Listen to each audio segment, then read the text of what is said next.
at 09:42 a.m. on July 14, 1944. The sky over Budapest wasn't a place for humans. It was a slaughterhouse. First Lieutenant Evald Swanson is 24 years old, but in the next 60 seconds, he will age an entire lifetime. He is white-knuckling the controls of a B-17G flying fortress, nicknamed Mizpah, pushing through a wall of black, oily smoke that the crew calls the curtain. Below them, more than 280 German 88mm flak guns are firing in a chorus of death. The air is so thick with jagged flying steel that it feels like the bomber is flying through a mountain of broken glass. Then, it happens. A single 88mm shell doesn't just hit the Mizpah, it deletes it. In 1/1,000,000th of a second, the entire front section of the aircraft, from the windshield forward, simply vaporizes. The bombardier station, gone. The navigator position, gone. The plexiglass nose, the maps, the compass, the Norden bomb site, and the 2 men who manned them, all erased from existence in a blinding flash of orange and silver. Evald Swanson is still sitting in his armored pilot's seat, but the floor beneath his heavy flight boots has vanished. He is now sitting on a chair, suspended 30,000 feet in the atmosphere, staring at the horizon through a jagged, terrifying abyss where his floor and his instruments used to be. The transition is violent. One moment, he is a pilot. The next, he is a ghost in a machine that shouldn't even exist. The slipstream hits him like a physical hammer. A 300-mile-per-hour hurricane of sub-zero air screams into the open cavity of the fuselage, trying to suck his body out into the void. The temperature, 40 degrees below zero. It is a cold so absolute that it freezes the blood of the fallen on the flight deck before it can even flow. Swanson looks down, and there is nothing but 6 miles of empty, terrifying air between him and the railway yards below. He looks forward, and there is no panel, no airspeed indicator, no altimeter, no artificial horizon, just the raw, terrifying sight of the formation continuing ahead, their silver tails shimmering, while his own ship begins to moan in the wind. The center of gravity is shattered. The aerodynamics are a nightmare. Every technical manual ever printed by Boeing says this aircraft is already a wreck. The drag from the missing nose is like an invisible parachute trying to flip the bomber over, while the sudden loss of weight in the front is causing the Mizpah to pitch upward in a terminal arc. Through the jagged, splintered metal of the cockpit, Swanson can see the black puffs of flak still exploding all around him, but the noise of the wind is so deafening it drowns out the sound of the Wright Cyclone engines. He is alone in a floorless cockpit, blinded by a mist of frozen debris and the paralyzing shock of survival. Physics says the Mizpah has maybe 10 seconds left before it disintegrates in midair. Evald Swanson, clutching a phantom control column that no longer connects to anything, is about to prove that physics hasn't met this crew yet. This is the moment where the legend of the Noseless ghost ship begins. A 10-minute descent into the heart of hell, where every rule of aviation is about to be broken in the name of survival. The ghost ship is still flying, but for how long now? The laws of aerodynamics are absolute, and at 30,000 feet over the burning railway yards of Budapest, they had just sentenced the Mizpah and her crew to a violent mid-air execution. When that 88mm flak shell vaporized the nose, it didn't just take the lives of Kenneth Dudley and Joe Henderson. It deleted the 1,000 pounds of ballast that kept the flying fortress level. In 1/1,000,000th of a second, the center of gravity, the invisible anchor around which all flight is possible, snapped violently toward the tail. First Lieutenant Evald Swanson felt the pit of his stomach drop into a 6-mile abyss as the horizon vanished beneath the jagged, smoking edge of his floorless cockpit. He was no longer looking at the world. He was staring into a terrifying, infinite wall of summer blue sky. The Mizpah wasn't just climbing. She was pitching up in a terminal arc, her 4 Wright Cyclone engines still roaring at combat power, driving the Noseless wreck into a vertical ascent that no Boeing engineer had ever envisioned. This was the moment where physics takes over and humanity becomes irrelevant. A high-altitude nightmare where the silver bomber began to claw at the thinning atmosphere with the desperation of a dying animal. Swanson's hands reached out in a blind, animalistic reflex for the control yoke, the heavy column he had used to command this fortress through 17 combat missions. But his fingers grasped only the freezing 300-mile-per-hour slipstream. The control column, the very mechanical heart of his connection to the wings, had been bolted to the forward structure, and that structure was now a cloud of aluminum dust scattered over the Hungarian countryside. He was a pilot with no wheel, a commander with no dashboard, and a survivor sitting in an armored chair, suspended over a void that seemed to have no end. The wind was a physical assault, a deafening industrial scream that drowned out even the memory of sound, tearing at his flight suit and whipping the frost and debris into his eyes with lethal force.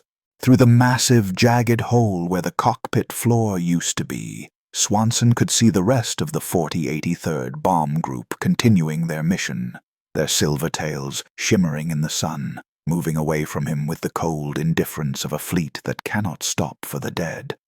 The Mizpah was mushing now, that sickening weightless transition where the air ceases to flow smoothly over the wings and the lift simply dies. The airframe began to shudder, a low-frequency, bone-rattling vibration that signaled the onset of a terminal stall. If the wing dropped now, if the heavy tail pulled them into a flat spin, the centrifugal forces would lock every man inside a twisting metal coffin, making escape a mathematical impossibility. Swanson looked at his co-pilot, Paul Berndt, and saw a face that had aged a decade in 10 seconds, his eyes wide and fixed on the sky where the instruments should have been. They were watching the blue of the atmosphere darken as they reached a height the B-17 was never meant to reach in such a shattered condition. The cold was a living thing, a 40-below-zero bite that turned their breath into ice crystals and their muscles into rigid, useless stone. Yet the adrenaline surging through Swanson's veins was the only thing keeping his heart from stopping. Every technical manual ever printed by the Army Air Forces assumed an intact airframe and a pilot with a steering wheel, but those rules were written for a different world. Behind the cockpit, in the dark, vibrating cavern of the fuselage, the radio operator and the flight engineer, Frank Gramenzi, were witnessing the catastrophe from the inside. They saw the infinite sky through the crawlway. They saw the wind tearing the insulation from the metal ribs, and they felt the aircraft's spine bending under the impossible pitch of the climb. It was here, in the freezing heart of the chaos, that Gramenzi spotted the only thread of hope they had left. The control cables, the 3/8-inch steel tendons that ran from the cockpit back to the elevators and rudder, were hanging slack and exposed, whipping in the hurricane of air that surged through the open bomb bay. They were the literal nervous system of the flying fortress, and they were the only way to force the nose back down before gravity claimed its due and sent 65,000 pounds of metal screaming back to Earth. Swanson felt the aircraft reach the absolute apex of its climb, that terrifying moment of near silence where the propellers fight for a grip on air that is too thin to hold them. The Mizpah hung there for a heartbeat, suspended in a state of grace that was about to end in a catastrophic rearward plunge. His feet instinctively pressed against the rudder pedals, but they offered no resistance, swinging uselessly over the open abyss below his boots. He was a spectator to his own execution, watching the sky and waiting for the wing to drop, waiting for the spin to begin, and waiting for the final, violent disintegration of his world. The blood from the explosion had frozen into a dark rime on the remaining glass, a grim reminder of the price already paid. Swanson knew he had seconds, not minutes, to find a way to break the stall. He gripped the edges of his seat, his knuckles white through his frost-covered gloves, and stared into the blue void, waiting for the moment when the metal would finally give up, even if he would not. The vibration in the floorboards was a rhythmic scream, a metallic groan of overstressed aluminum that echoed the terror in the bomb bay, where the crew was about to perform a miracle of brute force that physics said was impossible now. The Mizpah was a 65,000-pound monument to aerodynamic failure, standing nearly vertical on its tail and clawing at the freezing thin atmosphere 30,000 feet above the smoking ruins of Budapest. In the cockpit, Evald Swanson was staring at an infinite wall of summer blue sky, his feet searching for rudder pedals that offered no resistance, and his hands grasping for a control yoke that was now nothing more than a memory scattered across the Hungarian landscape. The vertical stall was no longer a threat, it was a mathematical certainty. In a matter of seconds, the heavy bomber would lose its final ounce of momentum, roll over on its back, and disintegrate into a terminal rain of silver fragments. But 40 feet behind the cockpit, in the dark, vibrating cavern of the bomb bay, the narrative of their death was being rewritten by the raw industrial grit of the American flight crew.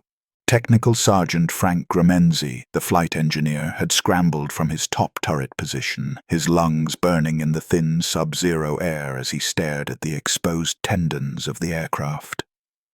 The control cables, those 3/8-inch steel wire ropes that functioned as the nervous system of the flying fortress, were hanging slack and whipping with a high-pitched, lethal frequency in the 300-mile-per-hour wind screaming through the fuselage. Normally, these cables were hidden behind protective panels, guided by a sophisticated network of pulleys and fair leads, but with the nose gone and the airframe warping under extreme stress, they were now vibrating like the strings of a cursed instrument. Gramenzi didn't need a manual to understand the physics of their situation. He knew that if those elevator cables weren't stabilized and pulled with everything they had, the nose would never come down. He lunged for the steel wires, his gloved hands seizing the freezing metal, followed immediately by Staff Sergeant George Simonelli and Staff Sergeant Robert Bell. The cold was a physical assault, a 40 below zero bite that penetrated their leather flight gloves instantly, but the adrenaline coursing through their veins was a more powerful anesthetic. There was no intercom, no radio, and no way to coordinate with Swanson in the cockpit. Communication was a dead luxury, replaced by a primitive collective instinct for survival. They wrapped the steel cables around their palms, the metal teeth of the wire rope cutting into the fabric, and they pulled. It was an act of brute force, a literal tug-of-war against the massive aerodynamic pressure exerted on the horizontal stabilizers in the rear. They were fighting the wind, they were fighting gravity, and they were fighting the very design of the aircraft itself. In the cockpit, Swanson felt the first tremor of resistance. The nose of the Mizpah, which had been pointing toward the heavens in a terminal arc, began to stagger. He realized in that heartbeat that his crew was below him, wrestling with the steel ghosts of the control system. He began to work the throttles of the remaining right cyclone engines with the precision of a surgeon, using asymmetrical thrust to help the crew level the wings. When he pushed the power on engine number 1, the aircraft wanted to yaw violently to the right, and in the bomb bay, the crew felt the tension shift in the rudder cables. They responded instinctively, pulling with every ounce of their remaining strength to compensate for the torque. It was a symphony of desperation, a human-machine interface that no Boeing engineer had ever envisioned. The Mizpah began to mush, her wings trembling as the air finally began to flow back over the airfoils in a smooth laminar stream. The horizon, that thin grey line between life and death, slowly reappeared in the jagged gap where the nose had been. The vertical stall was broken. The bomber leveled out, wallowing like a wounded whale in the high-altitude currents. But she was flying. They were 10 men working as a single biological organism, their nervous systems wired directly into the steel cables of the airframe. Every correction Swanson needed, the crew provided by feel, sensing the vibration of the aircraft through their hands and feet. They were holding the Mizpah together by sheer willpower and the strength of their calloused palms. The pain was absolute, the steel wire cutting deeper with every correction, and the frostbite was already claiming the tips of their fingers. But they didn't let go. They couldn't let go. If they released the tension for even a second, the aerodynamic drag from the missing nose section would seize control and pitch the aircraft back into a death spiral. They were trapped in a high-stakes labor of agony, 40 feet apart and utterly silent, unified by a rhythmic, mechanical grind of survival. Below them, the railway yards of Budapest were a distant, smoking ruin, and the curtain of black flak was beginning to thin as they moved southwest. But the victory was hollow. They were a noseless, shattered ghost of a bomber, losing altitude and leaking oil, with 3 engines straining to hold a formation that was already pulling away into the distance. Swanson looked at the empty space where his instruments should have been. His eyes narrowed against the freezing blast, and he knew that the next 10 minutes would be a test of whether the human spirit could hold a 65,000-pound machine in the air when every law of physics demanded that it fall. They were flying on vapor, gravity, and the raw, bleeding strength of 8 men in the bomb bay who refused to surrender to the void. The Mizpah was no longer just a weapon of war. She was a testament to the defiance of the crew, a jagged fragment of American steel that was still against all odds, claiming her right to the sky. Every groan of the aluminum airframe was a reminder of the 2 men lost in the initial blast, Kenneth Dudley and Joe Henderson, whose stations were now just open air. The crew pulled harder, their muscles screaming in protest as they stabilized the noseless fortress for the long, uncertain flight toward the Adriatic.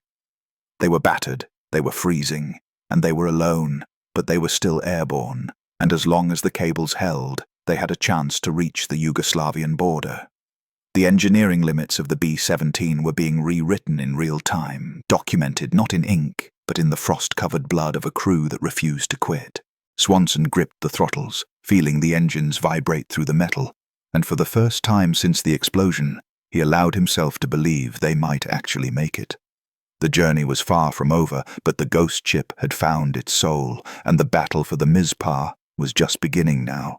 The stabilization of the Mizpah had been a triumph of human will over raw physics, but the sky over Budapest was not finished with Evald Swanson. Just as the jagged nose leveled out and the crew in the bomb bay found a rhythmic tension on those freezing steel cables, a second hammer blow fell from the clouds. At exactly 09:44 a.m., while the B-17G was still wallowing from the kinetic shock of the first explosion, a stray 88mm flak shell found engine number 2. This was the inboard radial on the left wing, the mechanical heart of the aircraft's power and hydraulic stability. The hit was catastrophic. The shell detonated directly inside the cylinder bank, instantly turning the right cyclone into a spray of superheated oil and jagged magnesium fragments. For 3 agonizing seconds, the propeller windmilled in the slipstream, a useless vibrating fan of steel, before the internal gears seized with a bone-jarring metallic shriek that echoed through every rivet in the fuselage. A brilliant, terrifying orange flame began to lick back along the inboard nacelle, a torch of high-octane gasoline that threatened to melt through the main wing spar in minutes. Swanson looked to his left and saw the fire, then looked forward at the formation that was his only shield, and he felt the first cold touch of true isolation. The Mizpah was now a 3-engined brick, struggling against a massive, invisible wall of aerodynamic drag created by her shattered nose. It is the cruelest law of aerial warfare. You do not slow down for the wounded. To slow the group is to expose 60 other bombers to the predators of the Luftwaffe.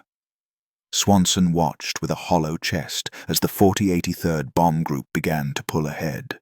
The silver tails of the formation shimmered in the high-altitude sun, shrinking from massive warbirds into tiny, indifferent specks on the horizon. The Mizpah was losing airspeed. 180 knots. 160. 140. The aircraft was falling behind, drifting out of the protective combat box and into the coffin corner of the sky. Without the mutual support of the group's 50-caliber machine guns, the crippled bomber was a lone target, a bleeding animal separated from the herd. But as Swanson fought the asymmetrical thrust, a new nightmare was manifesting in the very back of the ship. Staff Sergeant Charles Tucker, the tail gunner, was trapped in the most isolated spot on the aircraft, and he could feel the Mizpah moaning. It wasn't the sound of the wind, it was the sound of overstressed aluminum reaching its breaking point. The shockwave from the initial nose explosion had sent a kinetic ripple down the spine of the fuselage, creating a series of hairline stress fractures near the rear bulkhead. Tucker watched in silent horror as the tail section began to flex. The vertical stabilizer, the massive fin that kept the bomber straight, was swaying nearly 5 inches off-center with every gust of wind. If the rear spar failed, the tail would snap clean off, and the Mizpah would enter an unrecoverable terminal tumble that would crush every man inside before they could even reach for a ripcord.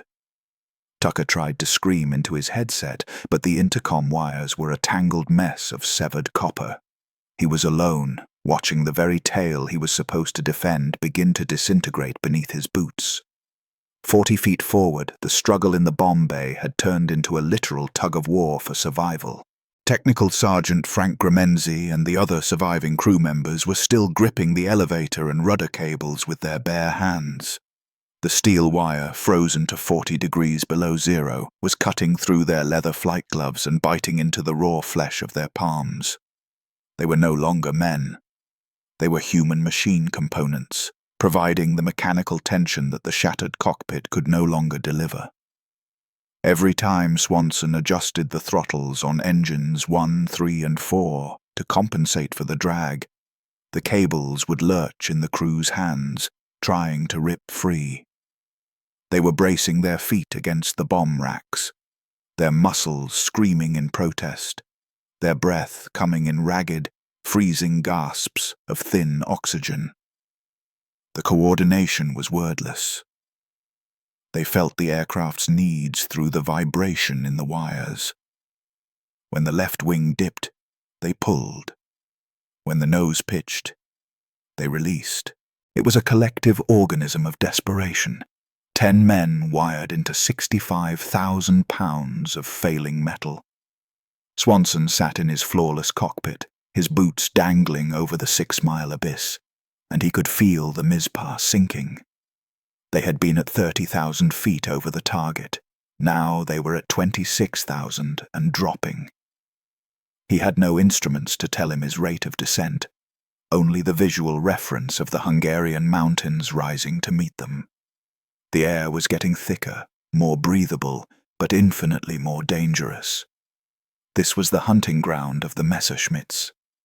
He scanned the empty blue, waiting for the dark shapes of the Luftwaffe to drop from the sun and finish the job that the flak had started. The fire in Engine 2 was a steady, pulsing glow, a beacon that announced their position to every enemy pilot for 50 miles.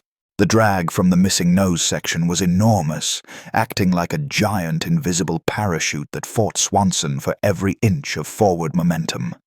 He knew the fuel situation was a total mystery.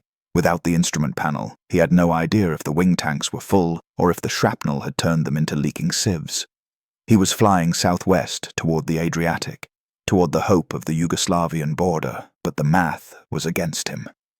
The structural moaning from the tail was getting louder, a rhythmic, metallic screech that synchronized with the vibration of the 3 remaining right cyclones.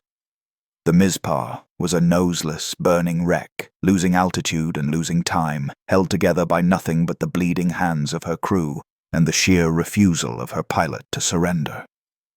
Swanson looked at the horizon through the jagged gap in his cockpit. and realized that the long descent was no longer a flight. It was a slow-motion crash that he was trying to steer toward a miracle. They were alone in a hostile sky, a silver phantom clinging to the last remnants of its dignity, waiting for the moment when the metal would finally give up, even if the men did not now. By 0950, the Mizpah was a broken, smoking silhouette against the jagged horizon of the Yugoslavian sky, a 65,000-pound ghost ship that was slowly surrendering its final right to the heavens. The altitude was bleeding away with a terrifying, rhythmic steadiness. The needle on the altimeter, had it still existed, would have been a blurred sweep as they descended through 22,000 feet. First Lieutenant Evald Swanson sat in his armored chair, his hands frozen to the throttles of engines 1, 3, and 4. His eyes narrowed against a 300-mile-per-hour blast of Arctic air that felt like a physical assault on his nervous system. He didn't need a map or a navigator to tell him they were deep over occupied territory. The sudden silence from the flak batteries below was a tactical omen that the German hunters were already being scrambled from airfields hidden in the valleys. He looked back over his shoulder, his vision vibrating with the structural groans of the overstressed airframe, and he saw the remaining crew members in the bomb bay area. They were men who had just performed a miracle of brute force engineering, pulling steel cables with their bare hands to keep the nose from pitching into a terminal stall. But their physical strength was spent. Their leather flight gloves were shredded. Their palms were raw, bleeding maps of agony. And the sub-zero cold had turned their fingers into brittle, useless sticks of ice. Swanson knew the math of the moment. He could feel the tail section through the soles of his boots. A sickening, rhythmic wobble that signaled the vertical stabilizer was seconds away from snapping clean off and sending them all into a coffin of twisting aluminum. He didn't have a working intercom to scream the order, but the look in his eyes said everything. Get out. Now. He made a sharp, downward gesture with his head, a final, wordless command to the men who had kept him alive for 10 minutes of impossible flight. Staff Sergeant Robert Bell was the first to move toward the waist gun window, his movements sluggish and heavy in the thin, oxygen-starved air. He clipped his parachute harness with trembling fingers, looked at Swanson one last time through the debris, and vanished into the blue abyss. One by one, the collective organism that had flown the Noseless fortress began to dissolve. Staff Sergeant Charles Kelly followed, then George Simonelli, then Frank Gramensi, the flight engineer who had discovered the cables and saved their lives. With every man who jumped, the weight of the aircraft shifted again, and the control surfaces became even more sluggish and unresponsive. The cables in the bomb bay, now abandoned by the hands that held them, began to whip and snap in the wind like the strings of a broken instrument.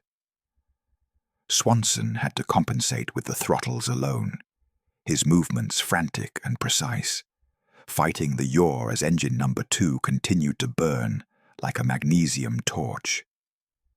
From the very back of the ship, Staff Sergeant Charles Tucker emerged from the tail gunner position, his face pale and his eyes wide with the terror of a man who had felt the very spine of his world begin to crack beneath him. He squeezed through the narrow passage, grabbed his parachute pack, and disappeared into the slipstream. By 0954, the Mizpah was nearly empty.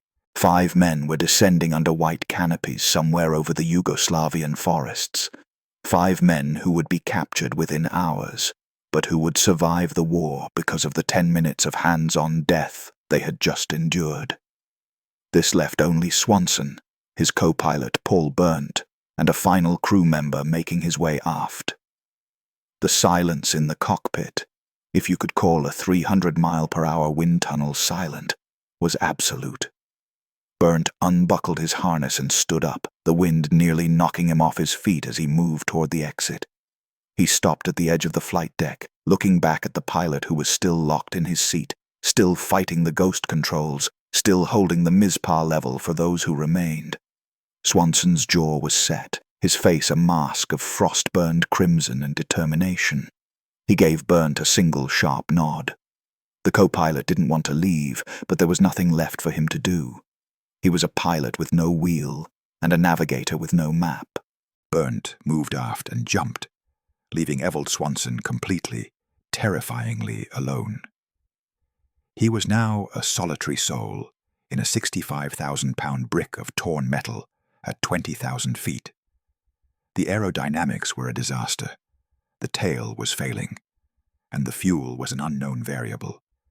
Yet Swanson made the most selfless decision of the mission. He would stay. He checked his watch and committed to 2 more minutes of solitary flight.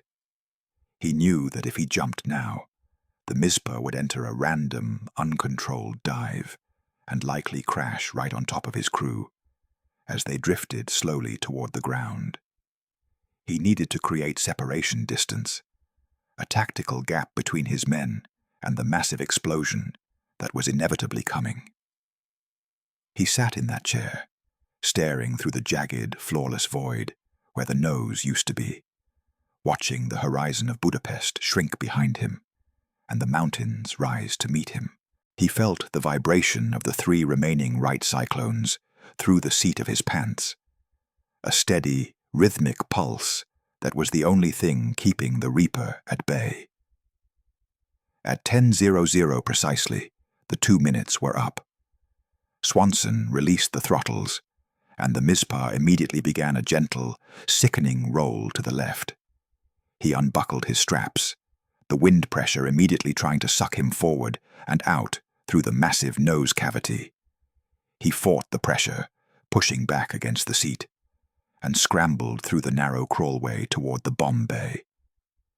The aircraft was accelerating now, the pitch angle increasing as the center of gravity finally won the battle.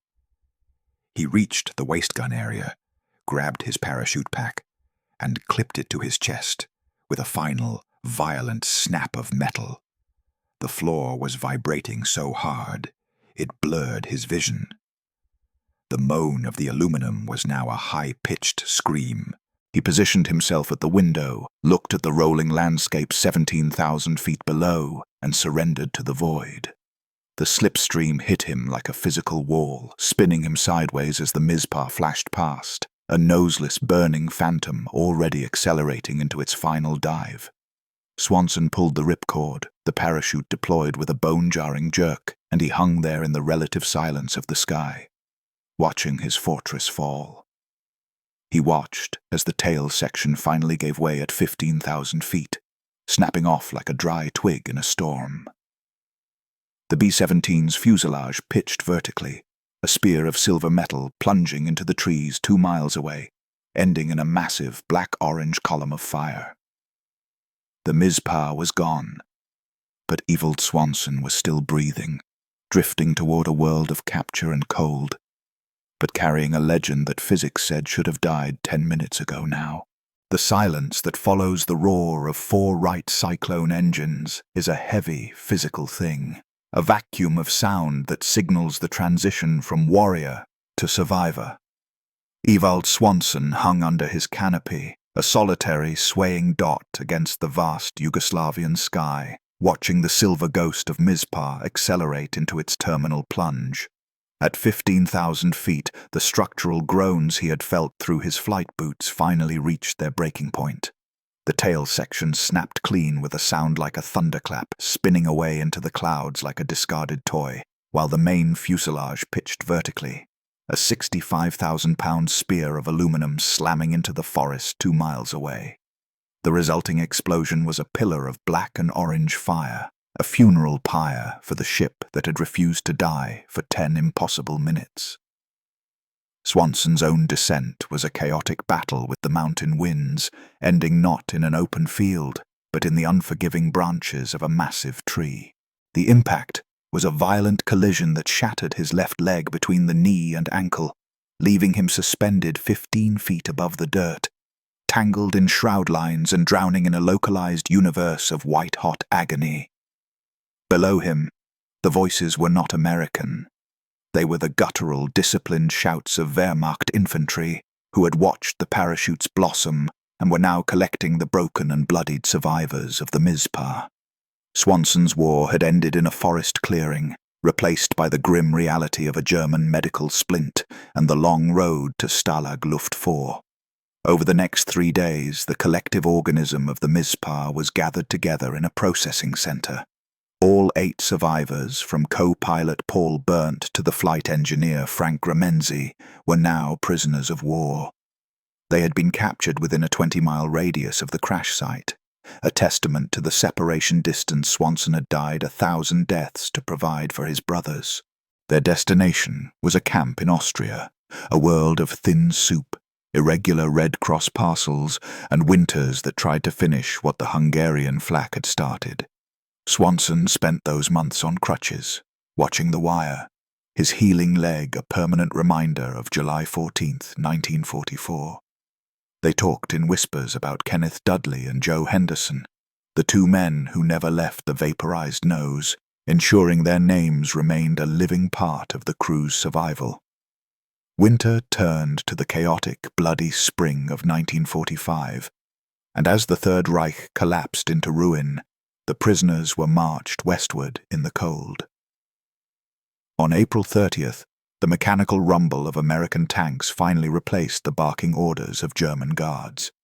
Liberation was a dirt road in central Germany, a chocolate bar, and the realization that they were going home. Swanson returned to Michigan, a man of quiet strength who rarely spoke of the day he flew a bomber with no floor. He lived until the age of 89, seeing the world transition from propellers to moon landings, but the Mizpah remained the defining shadow of his life.